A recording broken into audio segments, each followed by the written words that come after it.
got two lovely guests on today. We've got a lady called Danni Levy. She was in Life on Marbs, and she's like a fitness fanatic, and I've seen like pictures of her body. I mean, it's like literally amazing. I've just looked. So have I. With that waistline. I know. Honestly, I'm so jealous. I know. I've had a waistline there since I was about 2. She looks great. And we've got another lady called Gemma. She's a businesswoman. She's an author, and she's got businesses all over the UK. So it'd be quite interesting to sort of find out her story. But I've got Danni in the waiting room. She's just about to come in, so I'll just make sure I can get Danni on. Hi, Danni. How are you? Very well. How are you girls? Yeah, very well, thank you. Really very well. Nice to meet you, Danni.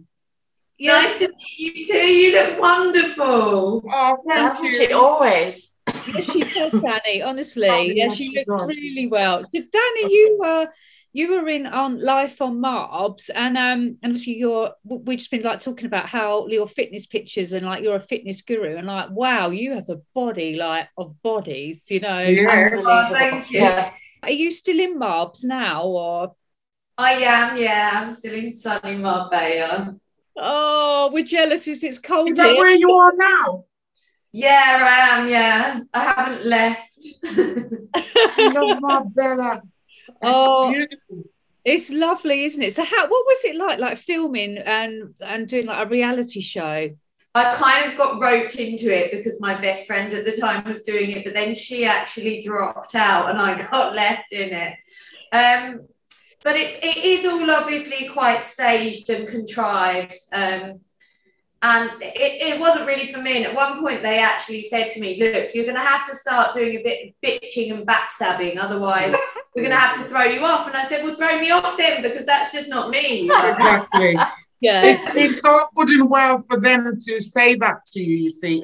The producers, they're in the background. You're in the front. And when they tell you and you land up being bitchy and nasty to people, then people stand behind, like the people at home are looking at you and then thinking you're horrible. Exactly. So then you have to then go out and meet people in the public and try to say to them, you know, I'm not like that. It's not real. They tell us what to say. But a lot of people don't do that, do they? That's right. I mean, it is very easy to get sucked in because I think a lot of people are very conscious of screen time. You know, they think if they're a bit more controversial, they're going to get more screen time, etc. And my thought behind it was, oh, okay, I can promote my brand in a fitness sense. But of course, all they were interested in, which is understandable, is producing an entertainment show. Yes. So if you're on Towie and you want to bring out an eyelash brand and your lashes are looking great every day, that's probably going to work. But it kind of didn't really work for me in a business sense, to be honest, but it was an experience. Well, if you're into fitness as well, as you say, because do you, like, Danni, what do you do? Like, do you, like food and nutrition and that, is that like a big part of your day? So probably drinking and alcohol, probably, and partying isn't. What do you do? Oh, Lisa, I love a glass of red wine. I just couldn't live without wine, and I couldn't live without pizza. But apart from that, yeah, I do follow. I guess it's self-induced because I don't compete or anything, but I just enjoy that lifestyle. So I'm always kind of like eating every 3 hours and training every day. And you've got the best figure. You've got an amazing figure. You can eat what you like, I'm sure. Yes, it's like a board, you tummy. Yes. Oh, thank you. You guys will have to come over and train. That would be so much fun. We could do like a Mogul love session all together. I love it. I love Marbella. I love it. Is it hard, Danni? Do you like work out every day, and is it for like a few hours, or is it half an hour? How do you? Because obviously, I mean, if you say your body is phenomenal, what do you do? Literally just 30 to 40 minutes weight. So I'd either do sort of legs, or I do shoulders or back. I split it into body parts, and then after that, I'll do some cardio most days. Some days I'll just get up and go for a run. But if I don't exercise, I'm such a miserable sod. Like my fiance doesn't dare speak to me. Yeah. I think before you start any exercise regime, it's important to get your diet in place, because otherwise you're just not going to get any results, and you're going to think, I'm flogging myself to death here and I'm not seeing the scales budging. That's just frustrating. And diet is 80% of it. So I'd say first and foremost, always follow the 80-20 rule when it comes to diet. So enjoy a glass of wine. Even a glass of wine with dinner every night is okay, as long as you're not getting up and having a fry up and then snacking on sandwiches and what is the 18-20 rule, or the 80-20 rule? What is that? It's essentially being good 80% of the time, allowing yourself those treats in moderation. So not being so neurotic that you'll never touch a chocolate bar, but not consistently eating and drinking rubbish. So trying to be good 80% of the time. I'm the same, Rusty. I've got a running machine, and Danny, it's so embarrassing. It's literally got cloves all over it. I literally bought it, used it once, and it's so bad. But like, if you haven't like done much exercise for a long time, like, should you just go straight into gym in half an hour, or should you just break it into little bits? What should you do?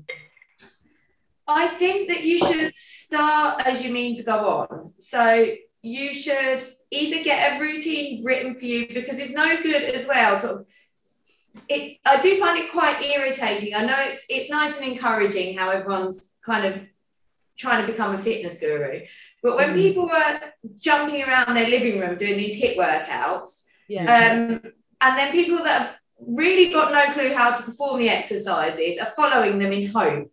Yeah, it saddens me a little bit, because it's like they're really trying and they don't actually know what they're doing. It might not actually be effective for them. So I think it's important that you either consult a trainer that you've seen their results, you know, you like the way they work and you enjoy that type of exercise, because not everyone enjoys HIIT, not everyone enjoys lifting weights, you know.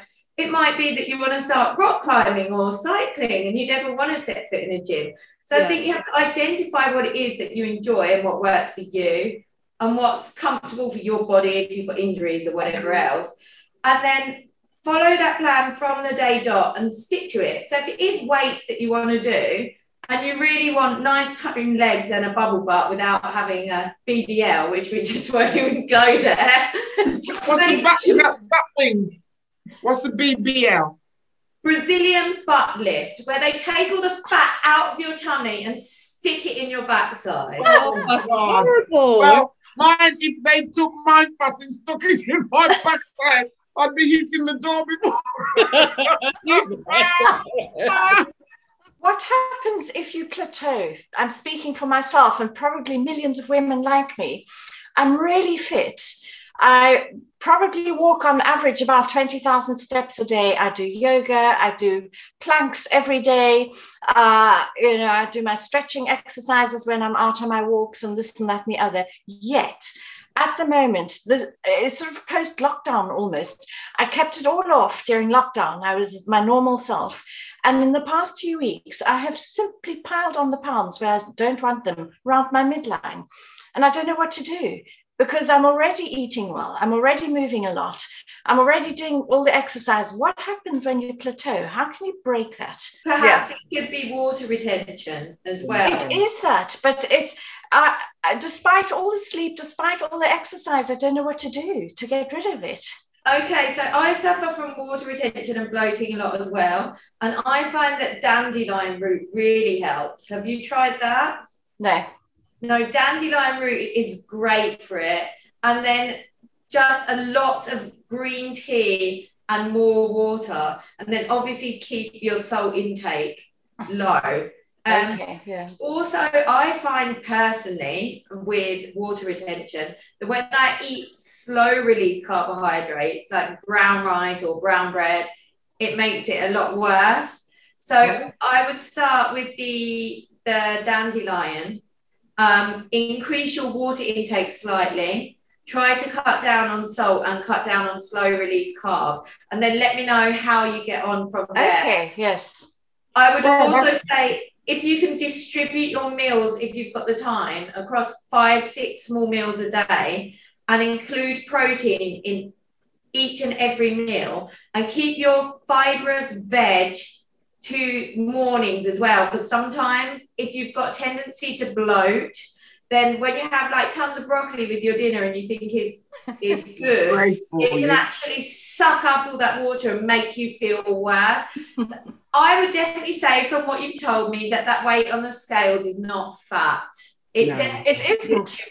But I still resent it deeply. It isn't fat, but I completely resent it. You know what? We all try to eat healthy-ish, you know, and I must admit, I eat a big bar of Galaxy or Dairy Milk every day. You've got family bar? Yes. I've got family. Yeah, like the big ones. Like 1, 2, 3. It's got about 12 pieces. It's a huge. It's like literally that size. But like, I have to have sugar. I'm always craving chocolate. Have you tried, like, you can get, for example, little chocolate protein yogurts that have stevia in instead of sugar, and then you can get like a teaspoon of sugar-free peanut butter and mix it in. That's lovely, and it's way more satiating than like 2 chunks of chocolate. Yeah, vinegar and water. Vinegar sugar chips. So what are they called? What are they called, Danny? CDAC it's called, in it, did you say? Stevia. That's really the only sweetener you should have, is stevia, because it's completely natural and 0 calorie, and it's got none of the poisons or toxins that stuff like that has. Yeah, so Lisa, I'll send you a list of like my top snacks as chocolate replacements, and then you can give them a whirl and tell me what you think. No, that's a great, I can share it with the audience, you know, but I think that'd be a great alternative, because as soon as I start eating chocolate, it goes straight to my bum and it's so annoying. So that would be great. I definitely will, but going straight to your bum is not bad. People are paying a lot of money for that at the moment. Yeah, that's true as well. Yeah, I've got a Brazilian, is it a Brazilian bum? Yeah, I've got one of those. I've always had a big bum. Gosh. But you know, if people pay for it, then you know, maybe I'm in fashion now. You definitely are.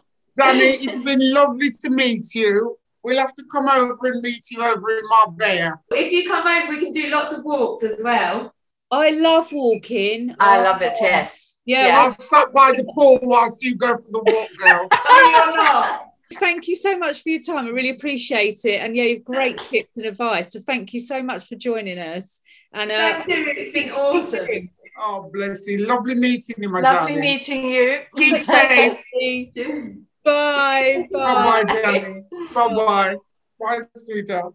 Danny was lovely, wasn't she? Really gorgeous. Great tips. Tips. So we've got Gemma just joining us. I think I've just pressed the button and hopefully we can see Gemma. Hello. How are you? You all right? Yes, thank you. The accent. What accent's that, Gemma? Well, I'm originally from Macclesfield, There you go. Northwest. Yes, but now I live near Sheffield, so I'm a little bit of a dolly mixture. I love your accent. And thank you. And a lot of people say that. Oh, you've got a lovely accent. So excuse me, I've been rushing around looking straight now. Oh, that's the thing, Gemma, because you've got like, you're running your own business, and you know, like, it must be quite hard for you because you've got businesses all over the UK, haven't you? Yeah, that's right. Yeah, so I started off with one in Clay Cross, Chesterfield, where I live. Yeah, and then I just kind of expanded. So I've obviously got Manchester, and then I've got like a little service office down in London. Yeah. And then one in Stoke as well. That was just more for my dad, really, because he was a big Stoke City fan. So I just thought I'd just throw one up there as well, you know. He's a Stokey. He was, yeah. He was a Stokey, yeah, he was. Oh. Yeah. What made you decide then to start? Because you've got like an accountancy company. Yes. And I've done accounts, and it's quite stressful, isn't it? So what made you want to do that? I used to run pubs before, and they asked us to go on like a self-employed basis. So we had to start doing our own books and stuff, and then I got an accountant, and they were charging me like $3,000 a year, and I thought, oh my god. And then I started to employ staff, so I needed my payroll doing, and then they wanted to charge me like £70 a week, and I thought, I'm going to try and do this myself. Yeah, absolutely. Yeah, and that's how I like come about it. I started doing the payroll myself. I quite liked it, so I did a course at Chesterfield, like a little taster course. Yes. Loved it, and then kind of carried on from there. And then when I lost my dad in 2014, that was kind of like the driving force behind it. I thought, I'm going to make him proud, and I'm gonna do everything I want to do in my life, because you only live once, you know. And then that's kind of what made me, you know, like really go for it in life, because like my dad died at 54, you know. Awful. That's yeah. Awful. So it kind of, it really puts things into perspective. And you know, when you sit there and like you're caring for your parent, it is the most traumatic experience I think ever. You know, and I'm still not over it now. I still get upset about it, but all the things that I do is for him. Like my office here, I've got all like Stoke City stuff everywhere for him, and I've got his picture there. It's mad. But he's always with you, you know, in spirit. I'm very spiritual, and he's always with you in spirit. Yeah, I think that he's always with you. And the minute you think of your daddy, when you think of him, he's with you at that moment. That's true. Yes, I believe in that. On the door. So you've got your businesses set up. What made you go from the pub then to doing that, and then not only just keeping it to one business, you've got other businesses. How did that work? How did that come about? I don't know. It's just I just wanted just to keep going with it, and it's amazing when you talk to people, and you know, different doors open as such, if you will, and that's why I opened different offices all over the place.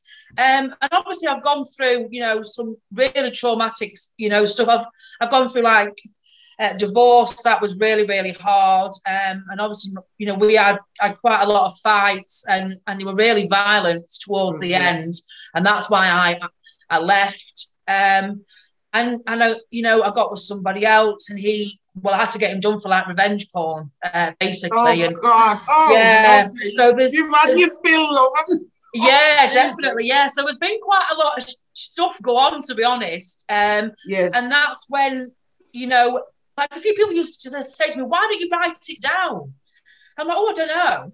So I went to New York with my daughter for Christmas, and like Christmas Day 2019, and wandering around New York thinking, wow, like I'm a council estate kid from near Manchester. I shouldn't be here on Christmas Day. Oh, and yes, I thought to myself, I want to write a book, write something. I thought, what can I call it? And I thought, well, I'm in the city of dreams, you know, New York.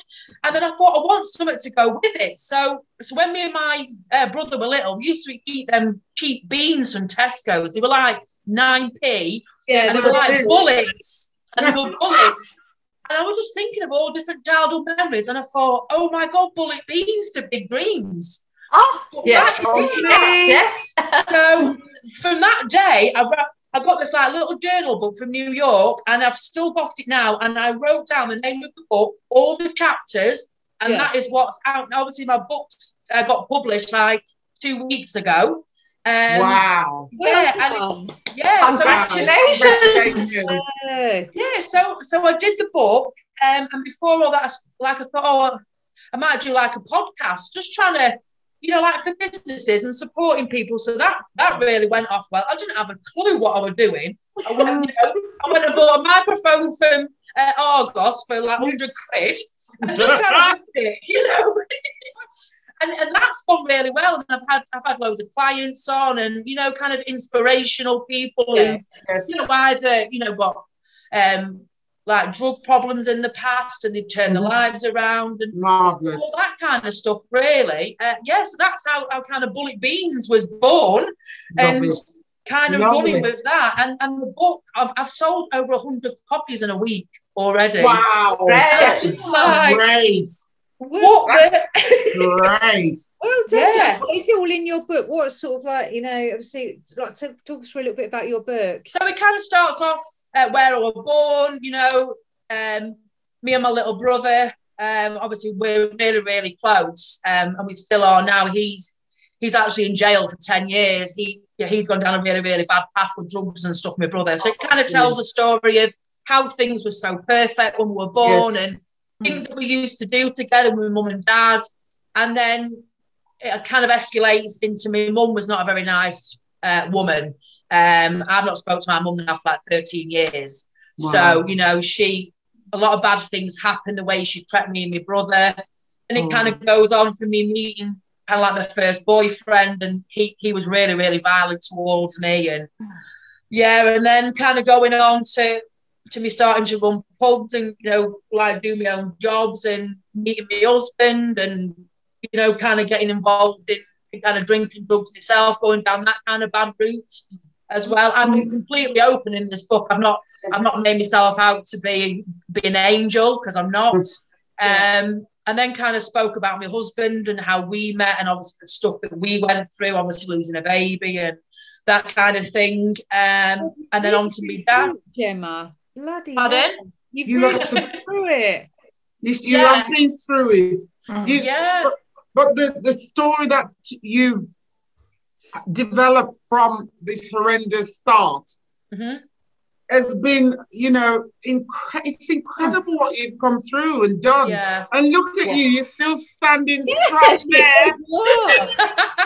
You know, you remind me of these sorts of, okay, I've got this to deal with next, let's do it. That's what I'm like, yeah. I'm very much like that. I've got to deal with that, out the window, done. Next one, and that's how I work. I mean, I have to listen, that's how I work. I'm like, done. So, Gemma, what's your tips then for moving on, as you say, because you've obviously gone through so much, and you seem, I mean, like, you seem very upbeat and positive, but are you inside, or are you, you know? Not all the time, no. God, I mean, obviously, if you spoke to my best friend, she's been there and had to pick me up off the floor, you know, when I've completely hit kind of rock bottom. I think the two most worst points in my life was obviously my dad passing away, and then obviously my divorce. I mean, that can only be described as like grieving for someone who's still alive. Yeah. And that was, I mean, I was married for 10 years, you know, he was literally the love of my life, you know, and it was just, that was one of the most low points of my life. And I had some really, really dark moments, you know, and my best friend would lie on my bed with me, and she'd be like stroking my hair because I'd be crying that much and stuff. And I think work saved me. My business kind of saved me, because this was mine. It was my little safe place. It was, no one could take it from me. No. You know, and that was what kind of helped me. And then there was kind of a turning point, really, that I woke up one day, I was so upset, so down, and I looked on Facebook, and there was this post, and it said, you'll only travel alone once. It'll be the most scariest thing you'll do, but it'll be the most exhilarating. So I thought, you know what? I went straight onto the internet. We missed you. We lost you then. You went straight onto the internet. We lost you, Gem. Oh, no, it's my internet. The office. No, you're back. You're there now. You went straight onto the internet. Yeah. I booked a holiday for the next day. And I went, never told anybody, drove down to East Midlands Airport, got on a plane on my own, flew to Gran Canaria, and I just sat and cried for 4 days on the beach with a cocktail and got it all out. And I wrote like a letter to my ex-husband, and I threw it in the sea and kind of let it all go. Good. And then I come back and I thought, right, this is it. You know what I mean? I'm gonna sort myself out now. Brilliant strategy. Love it. Yeah, I love that. What advice would you give, Gemma, to your like 18-year-old self? If you were 18, what would you sort of advice would you give? Don't get involved with boys. I would probably just say like never give up. Like, just, if things can seem like there's no light at the end of the tunnel, I've been there, you know, I've been in some dark places, but you've just got to keep trying, getting up in the morning, you know, making yourself feel better, no matter what that is, if it's going for a walk or, you know, putting a face mask on or something, I don't know what it is, but just keep trying every day, because things can get better, and they do, you know, you've just got to keep working at it. and keep busy. That's what I do. What does the future look for you, Gem? I don't know. Hopefully, like I said, the book sales are going well. My dream is to make it onto New York's bestseller. Now, I've been looking into it. I know it's a big goal, but my book's now available over in the States as well because of Amazon. So they put it onto a retailer out there. So you've only got to sell 5,000 copies in America to get it on a bestseller. So that's my dream. That's my goal. Ask the universe. Yes, I've been doing this. Everyone watching. So where can they buy your book then, Gemma? On Amazon, and it's called, what is the exact title? We can put it up on there. So if you search Bullet Beans to Big Dreams, and it'll come up. Yeah, it's on Amazon paperback, and it's going to be available on an ebook very, very soon, like on Google and everywhere else. It's available everywhere. Have you done Audible? Because I do get a lot of Audible, and I would where you read it and somewhat you just listen to it. I'm thinking about doing that. I haven't done it yet, but Please do it. Yeah, I'm thinking about doing that straight away. Because I just download it straight away and listen to it. Have a word with them and see about doing it. Yeah. I think I'll speak to my publisher because a couple of people have asked actually. So I've obviously got like a publishing team that kind of took over because I thought I can't do it. I tried to do it myself, but there's a lot to it, it's hard enough writing the book, never mind trying to convert it to this and that. But the beauty of it is that people who are blind or people who can't read can get I never thought that perspective of it. So I will definitely look into that, definitely. I think Gemma, as well, you should, as you say, I can't read very well. I'm severely dyslexic, so look at a book, it's like looking at the sea, so I would rather listen to it. But I think you should do the voiceover. You've got a lovely Yes. I was thinking, what a lovely accent you have. It would be better for you to do it because you get the real feel of it. Yes. I mean, because the way I talk.